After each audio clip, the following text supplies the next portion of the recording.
সারা বাংলাদেশের মানুষের কাছে একটা কমন প্রশ্ন, জনাব তারেক রহমান বাংলাদেশে কবে ফিরবেন? আমরা সবাই ভাবতাম যে আওয়ামী লীগ সরকারের পতনের পরপর নিশ্চয়ই 2 থেকে 3 দিনের মধ্যেই জনাব তারেক রহমান দেশে ফিরবেন, কিন্তু প্রায় 7 মাস পার হয়ে গেছে, এখনো তিনি দেশে ফিরছেন না। ভয়টা কিসের? ডক্টর ইউনূস সরকারের উপর কি তিনি আস্থা রাখতে পারছেন না যে তিনি দেশে আসলে তার যে পুরনো মামলাগুলো সেগুলোর কোনো একটাতে তাকে গ্রেপ্তার করা হবে? যদি তাই না হয় তাহলে কেন জনাব তারেক রহমান দেশে ফিরছেন না?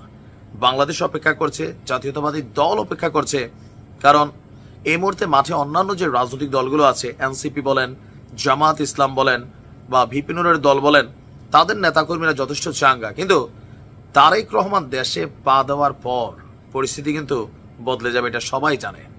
তবে কোনো এক অজানা কারণে এতদিন যাবৎ দেশে না ফিরলেও বিএনপির নেতাকর্মীদের জন্য সুখবর হচ্ছে, অবশেষে দেশে ফেরার সিদ্ধান্ত নিয়েছেন জনাব তারেক রহমান।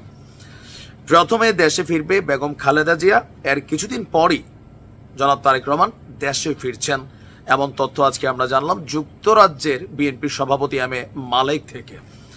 লন্ডনের স্থানীয় সময় সন্ধ্যায় বেগম খালেদা জিয়ার রোগ মুক্তি কামনায় নোয়াখালী জাতীয়তাবাদী ফোরাম ইউকে আয়োজিত এক ইফতার মাহফিল শেষে সাংবাদিকদের মুখোমুখি হয় তিনি বলছিলেন যে বেগম খালেদা জিয়াকে অনুরোধ করেছিলাম ঈদ করে দেশে যেতে, তো তিনি আমাদের অনুরোধ রেখেছেন।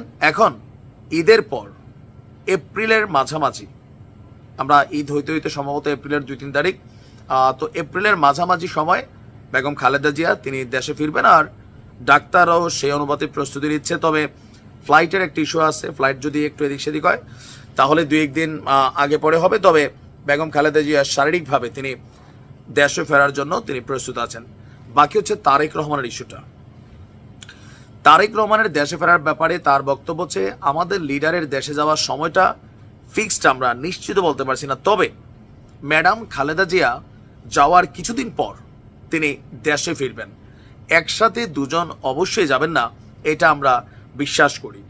এখন এই যে একসাথে না যাওয়াটা, অনেকেই ভাবছিলেন যে বেগম খালেদা জিয়ার সাথে জনাব তারেক রহমান বাংলাদেশে ফিরবেন, কিন্তু কোথাও না কোথাও বর্তমান সরকারের বিভিন্ন অ্যাক্টিভিটিস অথবা নির্বাচন ইস্যু অথবা পুরনো মামলা, মানে টোটাল প্রসেসিংটার কোথাও না কোথাও তো একটা অনাস্থার ইস্যু আছে।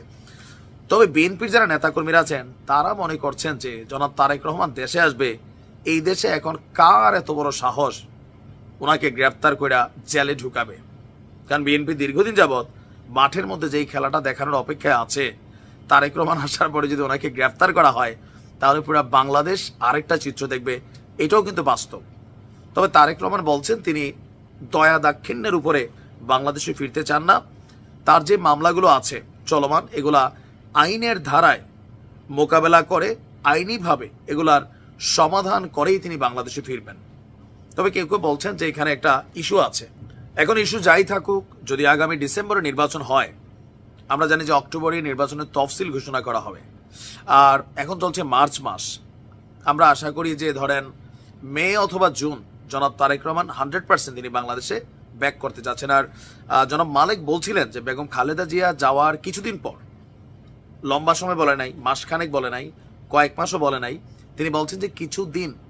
তো যেহেতু দিনের কথা বলছেন, সম্ভবত এপ্রিলের শেষ হইতে পারে, আবার মের প্রথম দিকে হতে পারে। দেখা যাক কবে ফিরবেন।